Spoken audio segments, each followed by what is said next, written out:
Hey guys, this is Joel Chang from Azrael Security. Today's topic is going to be how to defend against ransomware.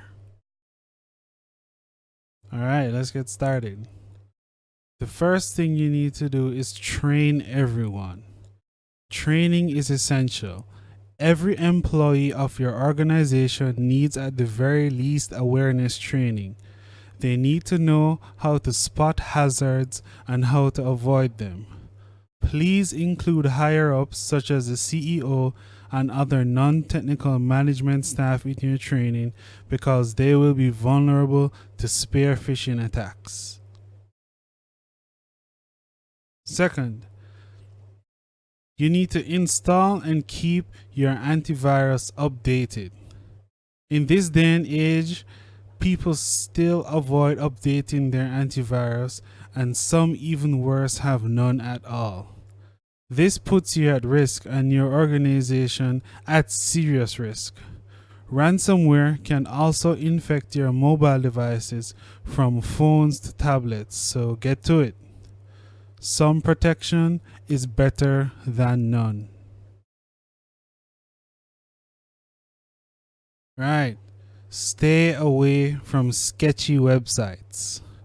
A seasoned internet user may not fall for this, and some know when to get out because it just doesn't feel right.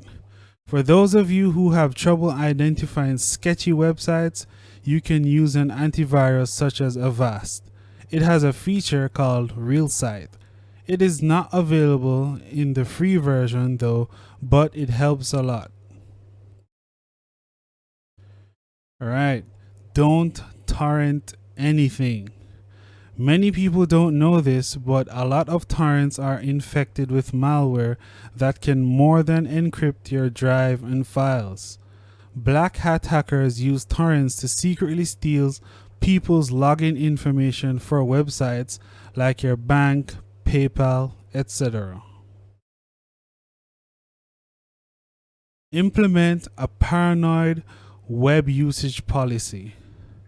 Network administrators, this one is for you. You can do a lot to protect your network. Ban everything except for what are known to be safe sites. Even then, you can't fully protect your network because legitimate sites, if their security is not up to par, they can become infected and spread malware also.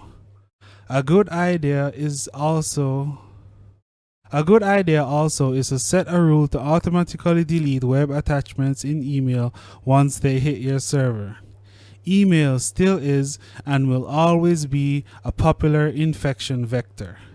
As network admins, you can hold people accountable if you train them how to recognize and avoid threats. Perform a sting operation. Send out some prank malware, and when they call you for help, you say you didn't do what you needed to do. Make sure you retrain them. Training is essential. I can't really emphasize that enough. Keep your systems updated. Time and time again, people just don't update their PCs, phones, and tablets. It's simple, guys. As a network admin or security professional, it is your job to make sure that all the PCs are updated. Remember that Microsoft and other vendors and makers of software release updates that could potentially save you and your organization from disaster. Perform vulnerability and penetration testing. Sometimes you may feel like you're safe when you really aren't. If you perform this type of testing on a regular basis, you can stay on top of things. It may be costly, but would you rather lose a little money or a lot of money? Just a little? I thought so, guys. I thought so. Keep up with the news. Yes, this one might be a little boring, but this could be the difference between your company losing millions of dollars or you just losing 5 or 10 minutes of your time daily. Log monitoring. This one is hard to do, I must admit. Combing through logs day after day will probably drive anyone insane, but it's a must. Many hackers try for months or even years to break into a system. If you notice a pattern like, say, failed admin logins after work hours, bingo, something's going on. Gotta check it out. Browse forums. I would never tell anyone to browse the deep web, but sometimes black hats know about vulnerabilities and ways to exploit them way before security experts. If you do decide to go there, make sure you know what you're doing, but for the average Joe, stay far away. Here are some tools that you can install. Ransom Free from Cybereason and X Intercept from Sophos. They block heavy encryption and place docs as honeypots in your system. This one is from one of my readers, Nazir Kabani. Hope I pronounced that right. Use a sandbox. If you can't implement a paranoid policy for your network and you have to download attachments, it is recommended for you to use a sandbox. The paid version of Avast also comes with a sandbox. You can safely execute files in the sandbox to see how the program behaves.